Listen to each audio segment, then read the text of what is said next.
Bom dia, então, sejam bem-vindos, primeiro ano. Nós vamos ver o capítulo 18 hoje, que fala sobre a arte do rococó, né? Essa palavra é engraçada, né? Rococó. Mas eu vou explicar para vocês o que significa esse termo rococó. Antes, o livro de vocês começa com cenas desse filme tão lindo, que quem não assistiu eu recomendo, principalmente pelo visual, pelo cenário, pelo figurino, a interpretação dos atores. É um filme de 2006 chamado Maria Antonieta, que mostra a história, o requinte, o luxo, o tédio, sabe? Aquela melancolia dessa grande rainha aí, que na verdade parece que vivia numa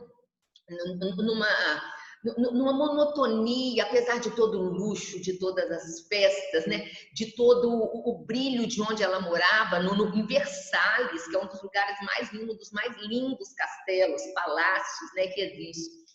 E por que o livro começa com esse filme?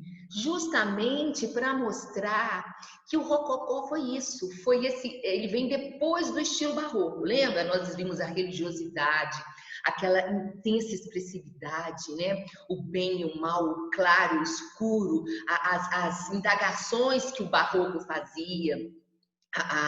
A intensa emoção. Agora parece que tem um afastamento disso aí, né? Os temas vão ficar mais fúteis, os temas vão ficar mais, entre aspas, água com açúcar. Quando eu falo água com açúcar, são assim adocicados, né? Às vezes até meio bobinhos, vocês vão ver. Temas como, deixa eu ver as imagens que fica melhor explicado. Mas só para iniciar aqui.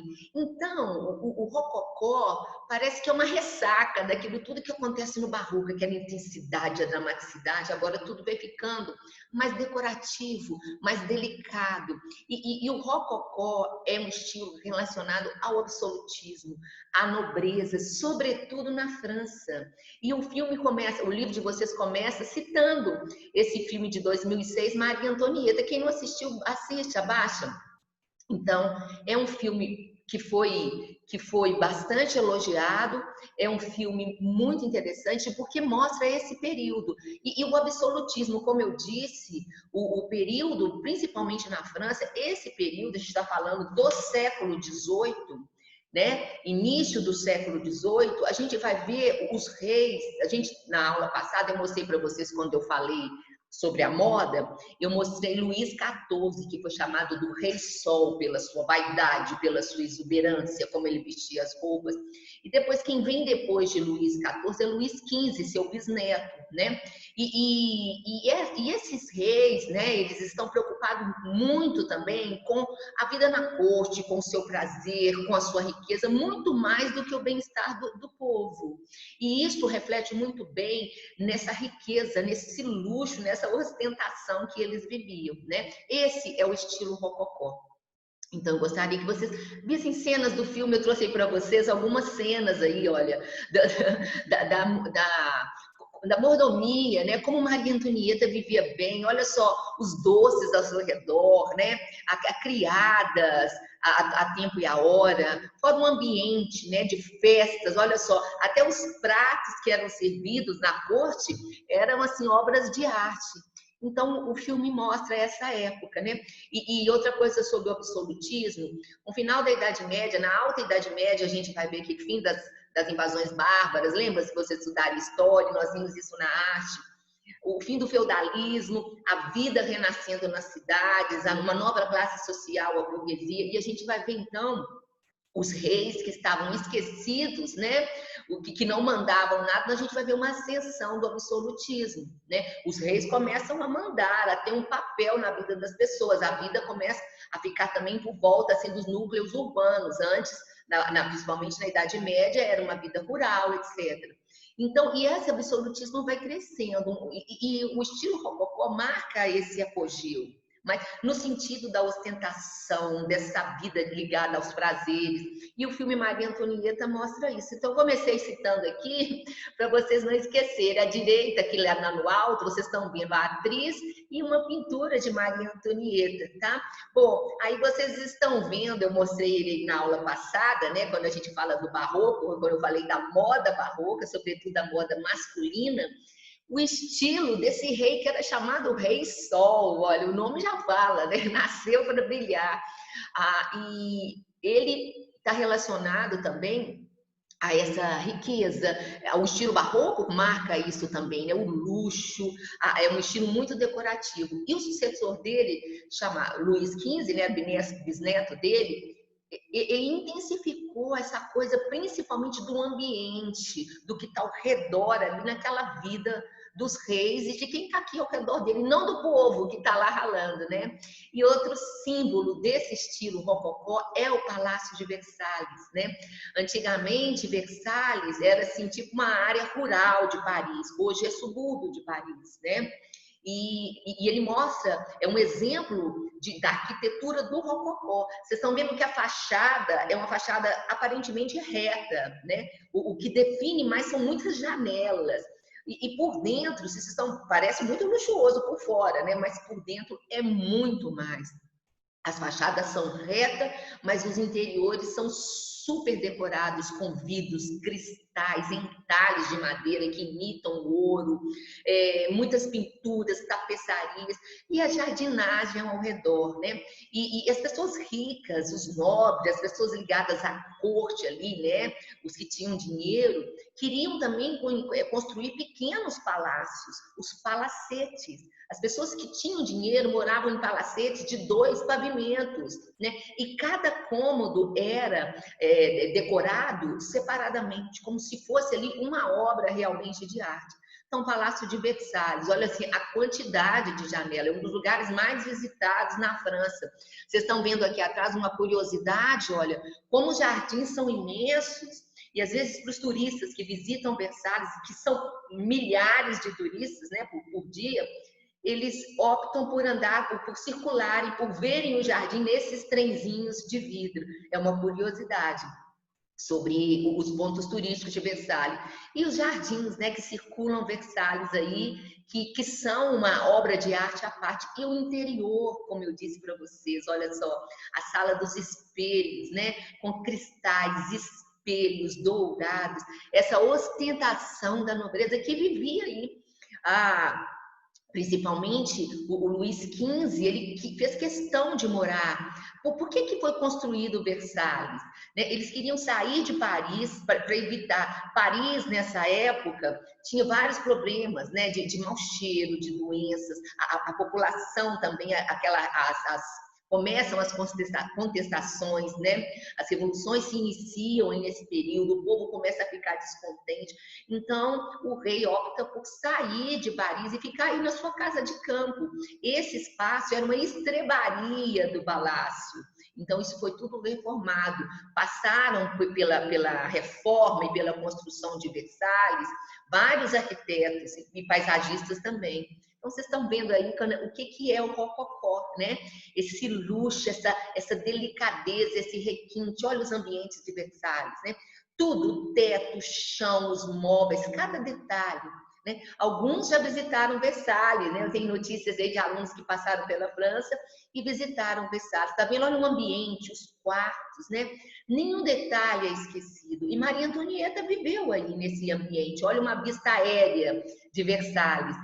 Gente, olha os turistas aqui, a fila de turistas para entrar e para visitar, né? Eu acho que precisa mais de um dia. Daqui a pouco eu vou falar, não sei de cor, quantos quartos, quantas janelas, quantas lareiras, quantas cozinhas tem em Versalhes. É impossível decorar.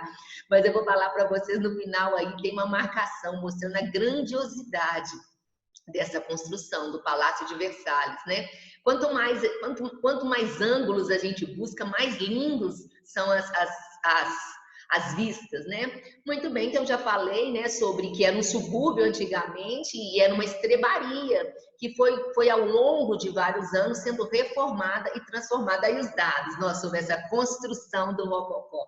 2.153 janelas, 67 escadas, 352 chaminés, 700 quartos, 1.250 lareiras e 700 hectares de parque, de jardim, né? É uma grandiosidade, é uma suntuosidade. Aí eu trago para vocês os arquitetos que foram substituídos, o outro pegou o trabalho, né? A data de cada um. Em 1837, esse castelo, esse palácio foi transformado em um museu, por isso a visitação, né? Então, o que que foi esse estilo rococó? E essa palavra tão engraçada, o que que ela significa? Foi esse movimento, né, do século XVIII, principalmente na França.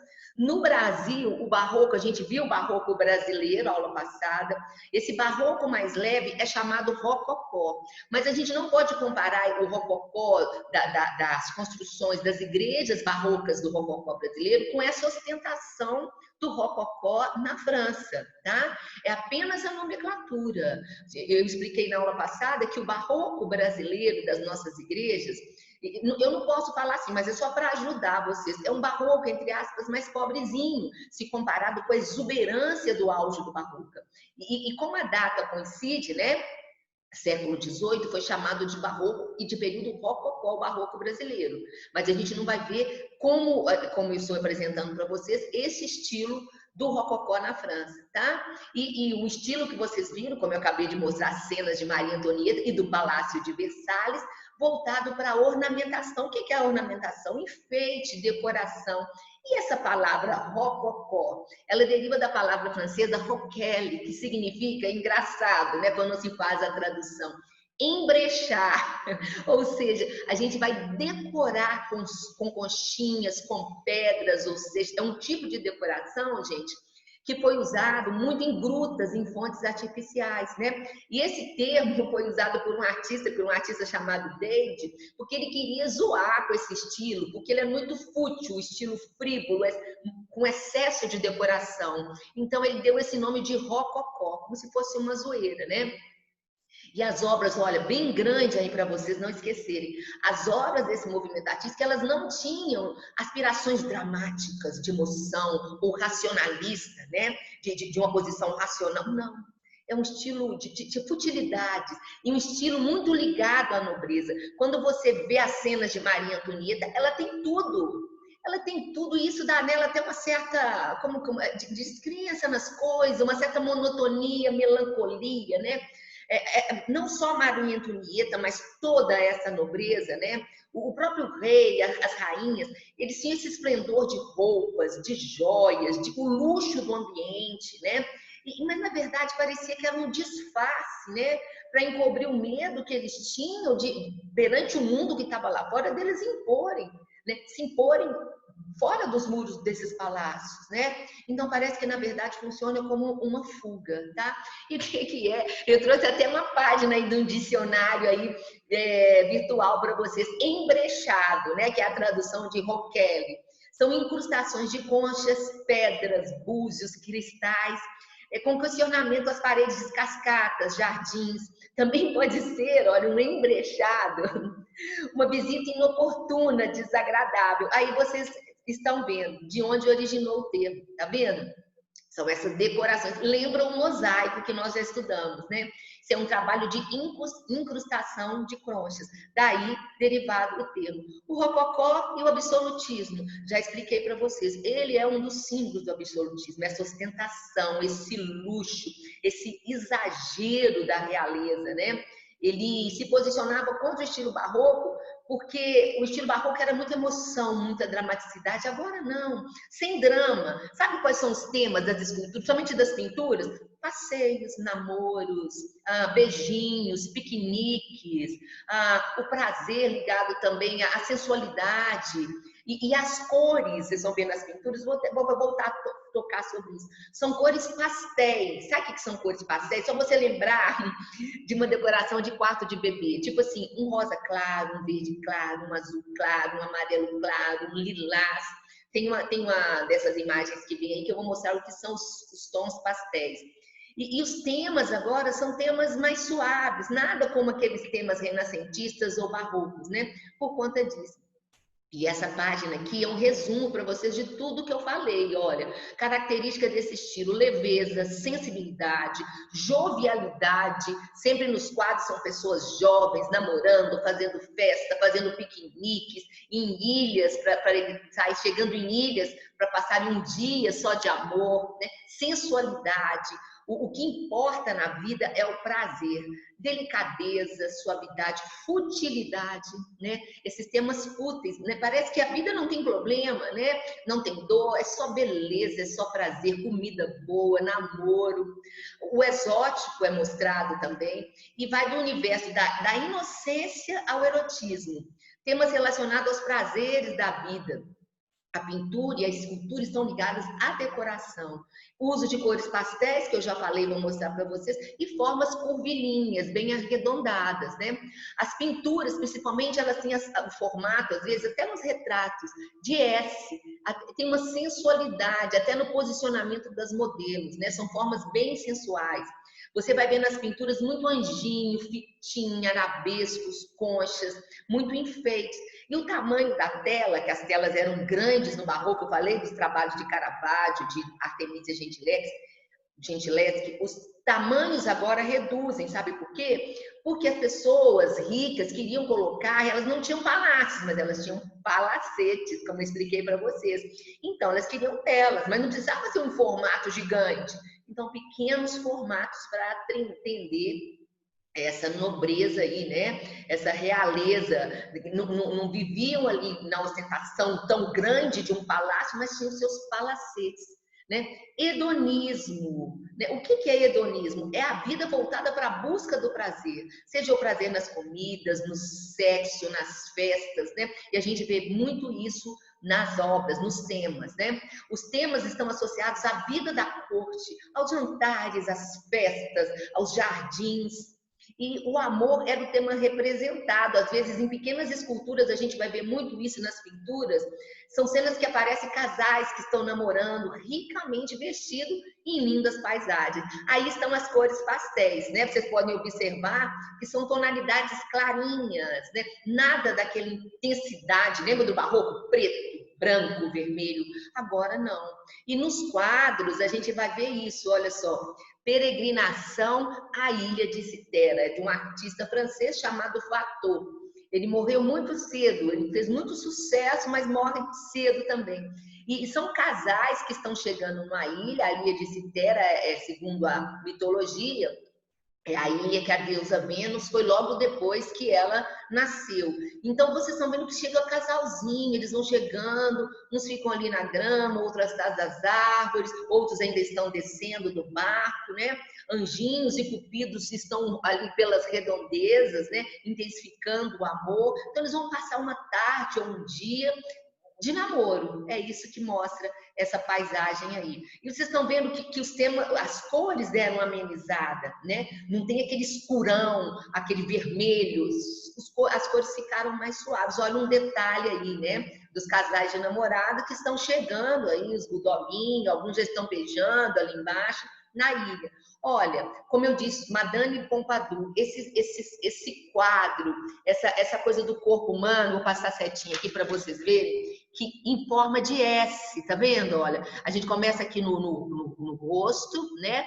Aqui o tronco e as pernas, tem uma sensualidade. E olha as cores, né? Eu acho muito interessante essa coisa do lilás, né? A própria pele tem uma tonalidade que fica entre o rosa e o lilás. Lembram das peles dos personagens que apareciam nas obras barrocas? Intensamente branco, o fundo intensamente preto. Se parecia uma veste, era branca, era vermelha. Agora não. Tem essa suavidade. Olha quantos enfeites tem no vestido de Madame Pompadour, gente. E quem foi Madame Pompadour? Madame Pompadour era a amante oficial. Ela vivia em Versalhes de Luís XV. E esse período do Rococó marca também assim, uma presença melhor das mulheres no mundo das artes. Até no estilo barroco, eu contei para vocês a história triste de Artemisia Gentileschi, as mulheres não participavam desse mundo. Madame Pompadour, ela promovia exposições, ela ia atrás de artistas para decorar as paredes, ela trabalhava no palácio, nesse sentido de fazer organizar a exposição, organizar a mostra, contratar novos artistas para pintar aposentos, fazer tapeçarias e etc. E uma pessoa que o rei ouvia. Ela não era uma mera amante bobina, ela tinha um posicionamento dentro da vida ali do Palácio de Versalhes e na vida de Luís XV. Era amante oficial de Luís XV. Muito bem, e de Watteau também tem esses quadros que ele mostra esses personagens. Vocês conseguem perceber tanto na Madame Pompadour quanto aqui nesse Arlequim, né? Não tem uma melancolia, parece que é um tédio, né? Parece que tem assim não chega a ser tristeza, um enjoo com relação a tudo. Como eu disse, uma das características do filme lá que mostra Maria Antonieta. As igrejas vão ficar um pouco mais clean, entre aspas, né? Os tetos, eu mostrei os tetos das igrejas barrocas que eram muito enfeitados. Vocês estão vendo que tem elementos, mas menos elementos, né? E aquela mesma coisa do céu, do teto que parece se abrir e eu consigo enxergar o céu com as figuras celestes, anjos e etc, né? Muito bem. Mais um pouquinho aí de outro artista, François Boucher, o Toilette de Vênus. Vocês estão vendo os temas? Vênus aí saiu do banho e os anjinhos, né, cupidos, estão ajudando ela a pentear o cabelo, colocar suas joias, perfumar, escolhendo aí o que ela vai usar de perfume. Esses eram os temas do Rococó. Esse trabalho aí, essa pintura de um artista francês chamado Fragonard, é o exemplo assim que eu acho um dos principais do Rococó. A futilidade do tema se chama O Balanço, de 1767. Lembrando, quem chegou atrasada, que esse estilo Rococó vem depois do estilo Barroco e é o estilo do século XVIII, tá? Muito bem. E olha só, a mocinha está balançando, né? Num jardim aí meio azulado, esverdeado. E de repente, numa dessas do balanço, o sapatinho dela cai. Vocês estão vendo o chinelinho bem delicado aqui onde está passando a setinha, cai. E aqui atrás parece que tinha alguém empurrando a moça com uma corda, né? E aqui na frente, olha, o outro rapaz, ele tá alegre, ele tá rindo. A gente não sabe se ele ri porque ele vai ajudar a moça a pegar seu chinelinho que sumiu quando ela, né, saiu do pezinho dela, ou se ele está rindo, se ele está achando bom o lancinho que ela está dando aqui. Ele está olhando porque a saia dela levanta e ele está olhando aí a intimidade da moça do balanço. Esse é o estilo rococó, tá? Bom, a escultura, vocês lembram da escultura barroca, aquela dramaticidade, a diagonalidade? Nós vimos o êxtase de Santa Teresa. Agora a gente vai ver uma escultura mais decorativa, mais aliada à decoração, e principalmente nos ambientes internos e externos também, né? As obras agora não tem aquele sentimentalismo, aquela gesticulação, não tem aquele exagero do barroco. Novamente, assim como a pintura, as fotos têm esse formato sensual, em forma de S. Não todas, mas de uma maneira geral. Tem uma sensualidade também, anatomia esguia, as pessoas são elegantes. O acabamento requintado, e surge um termo na escultura chamado bibelôs. O que eram os bibelôs? Eram esculturas pequenininhas, ou de porcelana, ou de gesso, ou de cerâmica, ou de biscuit, que mostram cenas assim, continuando no que eu falei, piqueniques, festinhas, crianças brincando, casais dando beijinho, essa futilidade que era a vida, né, da nobreza aí, né, e da corte, né, de quem tinha dinheiro e quem vivia ao redor do rei aí, né, de contato imediato, né, e como eu disse para vocês, as pessoas ricas construíam palacetes. E esses palacetes tinham jardins não tão grandes como Versalhes, mas jardins que eram bem assim organizados, enfeitados. E as esculturas também eram um ponto principal nesse jardim. Vocês estão vendo uma escultura aí, olha, que chama Mercúrio amarrando as sandálias, né? É um tema suave. Se fosse o barroco, seria Mercúrio numa atitude heróica, ocorrendo, lutando, né? Numa diagonalidade. Não. Mercúrio agora está amarrando sua sandália. E a sensualidade, como eu disse para vocês, olha, né? A forma de S do corpo, né? Então, são jovens que são representados, tem duas versões, uma está em Berlim e uma cópia no Louvre, né? Aí eu trago um pouquinho sobre a escultura, sobre essa escultura de Pigalle, que é um artista francês também, E vocês vão ver outros exemplos, olha só, bem decorativo. As três graças, que também são personagens mitológicos, que estão aí, olha, entre flores, ornamentando, na verdade, esse pote aí. A sensualidade, a decoração. E aqui são os bibelôs que eu falei para vocês. São pequenas esculturazinhas, ou de porcelana, ou de biscuit, ou de cerâmica, pequenas mesmo, né? Bibelô até hoje tem muita gente que coleciona bibelô. Eu mesmo tenho uma tia que ela tinha uma cristaleira cheia de bibelôs, né? Pequenas esculturazinhas. Hoje, na nossa época, vem muito da China os bibelôs em resina, né? Tem alguns até muito bonitinhos. E aqui vocês estão vendo os temas, olha só. Festas, as pessoas brincando, cantando, namorando, olha aqui, o casal, duas coisas ligadas aí aos prazeres da vida, né? A sensualidade, o amor, o beijo e a comida, né? Aqui a menina toda bem vestida, numa cadeira linda, sendo servida aí pelo seu criado. Aqui novamente, olha, ao redor da moça, a gente tem tudo girando ao redor dela, com personagens que estão servindo, que estão fazendo ela ficar alegre. Esse era o espírito do Rococó. Olha só, daqui dá para vocês perceberem, né? Olha como ela é paparicada, né? Tem três pessoas ao redor dela que estão servindo, né? O jovem namorado que chega com presente, a criada e o outro serviçal atrás com uma caixinha que ela escolhe quais os perfumes, quais as joias eu vou usar hoje. E olha o vestido dela. São esculturas pequenininhas, esses são os bibelôs. Trouxe novamente para vocês verem Madame Pompadour, o requinte de todo o ambiente dela, da roupa, né? Já expliquei um pouquinho sobre essa figura e sobre a pintura rococó. Na arquitetura eu falei sobre Versalhes. Vocês viram que o exterior de Versalhes, né, as formas, a fachada é, entre aspas, um pouco mais austera, mais lisa, mais plana, se a gente comparar com o interior, que é totalmente enfeitado, né? Surgem os palácios e os palacetes, que eu já expliquei. As janelas eram os pontos de decoração das fachadas. Às vezes elas tinham ferrades, às vezes tinham decorações ao redor da janela. E esse estilo foi muito usado na França, na Alemanha e na Áustria, por esses três países. Tranquilo? Olha, espero que vocês tenham entendido o Rococó, né? Vou pausar a gravação aqui, vou ouvir as